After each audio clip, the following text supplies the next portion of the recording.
Hello friends, welcome to विग्नम concepts. आज हम जानेंगे ह्यूमन ब्लड यानी कि इंसानी खून के बारे में। दोस्तों, ब्लड हमारे शरीर के सबसे इम्पोर्टेंट पार्ट है जो हमारे शरीर के सभी ऑर्गन्स को आपस में जोड़ कर रखता है। हमारे शरीर के अंदर जितने भी ऑर्गन्स हैं वो ब्लड की वजह से ही जिंदा रह पाते हैं। आज की वीडियो में हम 3D एनिमेशन के मदद से जानेंगे कि ब्लड हमारे शरीर में कैसे बनता है और साथ में हम यह भी जानेंगे कि ब्लड का हमारे शरीर में क्या काम है। दोस्तों, आज 3D एनिमेशन के मदद से किसी भी चीज़ को समझना एकदम आसान हो गया है। अगर आप भी इस तरह के वीडियो को 3D एनिमेशन के मदद से समझना चाहते हैं तो आप सब्सक्राइब कर सकते हैं हमारे चैनल विग्नम कॉन्सेप्ट्स को। तो चलिए अब हम जानते हैं ब्लड के बारे में कुछ बातें। दोस्तों, क्या आप जानते हैं ब्लड को रिवर ऑफ लाइफ भी कहा जाता है। ब्लड हमारे शरीर का एक ऐसा पार्ट्स है जो कि वेरियस सब्सटेंस को बॉडी के अंदर एक पार्ट से दूसरे पार्ट तक ट्रांसपोर्ट करने में मदद करता है। इसका मेन काम ऑक्सीजन को टिश्यू के पास पहुंचाना और वहां से कार्बन डाइऑक्साइड को लाना होता है जो कि लंग्स के द्वारा बाहर निकल जाता है। दोस्तों, क्या आप जानते हैं फॉर्मेशन ऑफ ब्लड सेल्स को हीमेटोपोइसिस या हीमोपोइसिस कहा जाता है।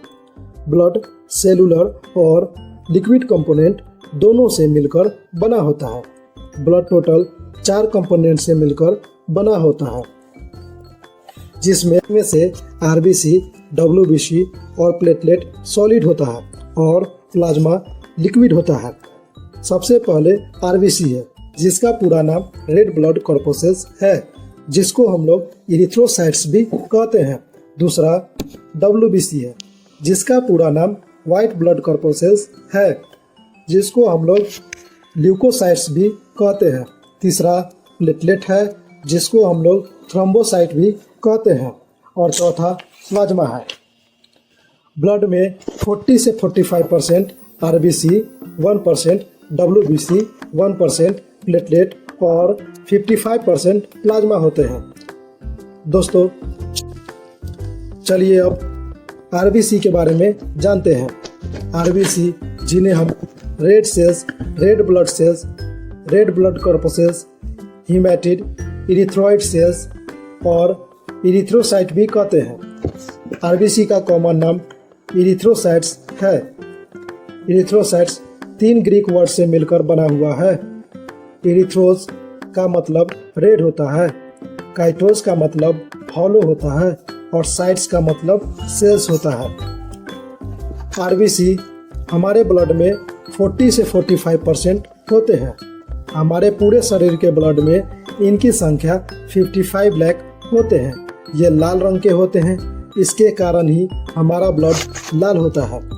आरबीसी के अंदर 95% हीमोग्लोबिन होता है, यानी कि प्रत्येक ह्यूमन आरबीसी में 270 मिलियन हीमोग्लोबिन मॉलिक्यूल्स होते हैं।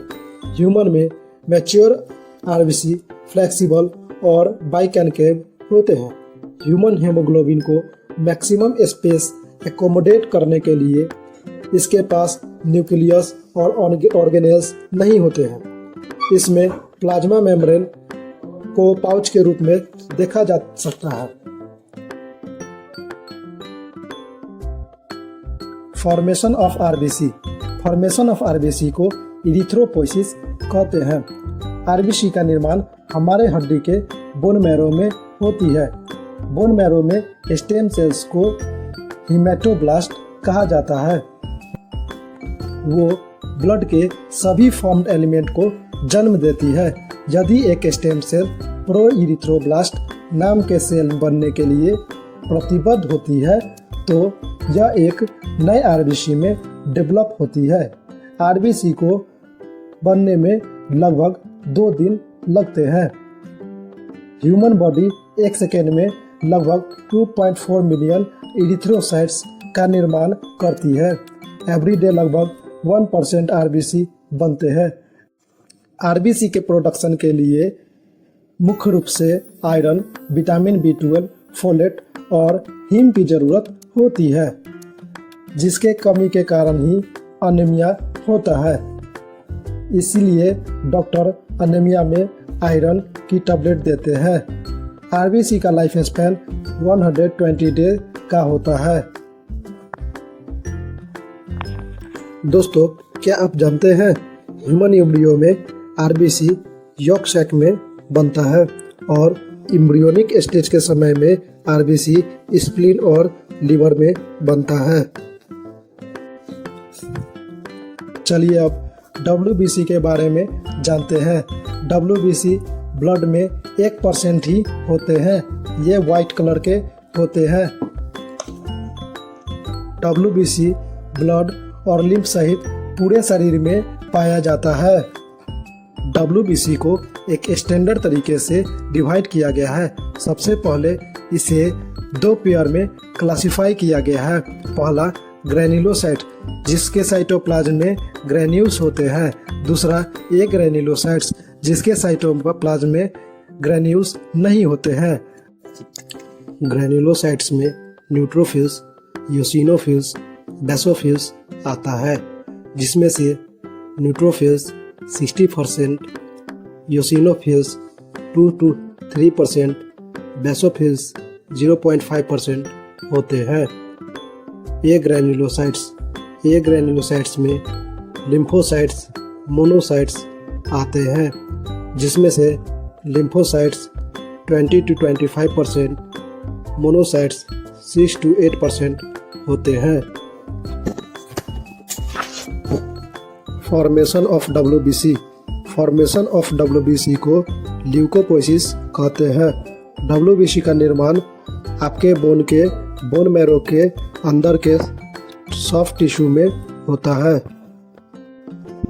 सभी WBC बोन मैरो के मल्टीपोटेंट सेल्स में बनते हैं, जिन्हें हम हेमेटोपोएटिक स्टेम सेल्स भी कहते हैं। WBC के पास न्यूक्लियस होते हैं, जो कि इसे आरबीसी और प्लेटलेट से अलग बनाता है। आपके शरीर में एवरीडे लगभग 100 मिलियन WBC बनता है। जनरली WBC की गिनती प्रति माइक्रोलीटर वो 4000 से 11000 सेल्स के बीच होता है। WBC आपको बीमारी से बचाता है। WBC हमेशा युद्ध लड़ते रहता है। WBC वायरस, बैक्टीरिया और अन्य विदेशी आक्रमणकारियों से लड़ने के लिए आपके ब्लड स्ट्रीम में प्रवाहित होते रहता है। WBC का जीवन काल लगभग 15 से 20 दिनों का होता है।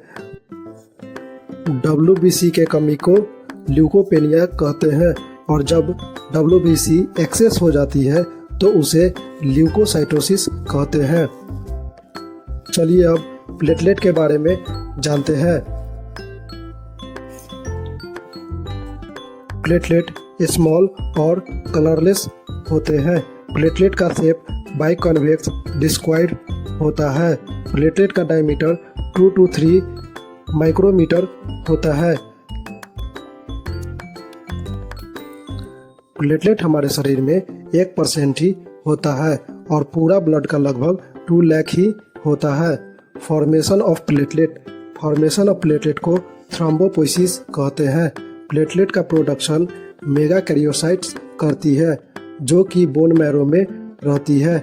प्रत्येक मेगाकैरियोसाइट्स 5000 से 10,000 प्लेटलेट को बनाती है। एक हेल्दी एडल्ट में लगभग 100 बिलियन प्लेटलेट एवरी डे बनता है। जनरली प्लेटलेट काउंट ब्लड का लगभग 1,50,000 से 3,50,000 होता है। प्लेटलेट का लाइफ स्पैन लगभग 5 to 10 डेज का होता है। ओल्ड प्लेटलेट स्प्लीन और लीवर के कुफर सेल्स में नष्ट हो जाते हैं। लगभग 40% प्लेटलेट स्प्लीन में जमा होते हैं। गंभीर चोट लगने पर उसे रिलीज किया जाता है, जैसे कि मान लीजिए जब हमारा शरीर कहीं से कट जाता है तब प्लेटलेट वहां इकट्ठा होकर उस जगह को ब्लॉक करने की कोशिश करता है, ताकि वहां से ज़्यादा खून हमारे शरीर से बाहर न निकल पाए। प्लेटलेट हमारे शरीर को ताकत देने का भी काम करता है, क्योंकि इसमें कुछ हार्मोन्स और प्रोटीन भी रहता है। चलिए अब प्लाज्मा के बारे में जानते हैं। प्लाज्मा ब्लड का एक लिक्विड पार्ट है। प्लाज्मा आमतौर पर बिलीरुबिन, कैरोटीनॉइड, हीमोग्लोबिन, ट्रांसफेरिन के कारण येलो कलर का होता है। यह कुल ब्लड के मात्रा में लगभग 55% तक होता है। इसका अधिक अंश पानी का होता है, जो कि 90 से 92% होता है। प्लाज्मा के सबसे पहला काम ब्लड में मौजूद सभी सॉलिड पार्टिकल्स जैसे कि आरबीसी, डब्ल्यूबीसी, प्लेटलेट को मूव कराना होता है। प्लाज्मा में serum albumin, globulin, fibrinogen, prothrombin, heparin जैसे प्रोटीन पाया जाता है, जिसमें से फिब्रिनोजेन और प्रोथ्रोम्बिन ब्लड को जमाने का काम करता है। जैसे कि आपने देखा होगा, हमारा हाथ कट जाता है तब खून शरीर से बाहर आने लगता है और खून शरीर से बाहर आने के बाद जम जाता है। ऐसा प्लाज्मा में मौजूद इन्हीं दो प्रोटीन के कारण होता है। प्लाज्मा में हेपरिन नाम का एक और प्रोटीन होता है जो खून को जमने से रोकता है। अगर प्लाज्मा में हेपरिन ना हो तो फिब्रिनोजेन और प्रोथ्रोम्बिन, ये दोनों प्रोटीन ब्लड को शरीर के अंदर ही जमा देगी।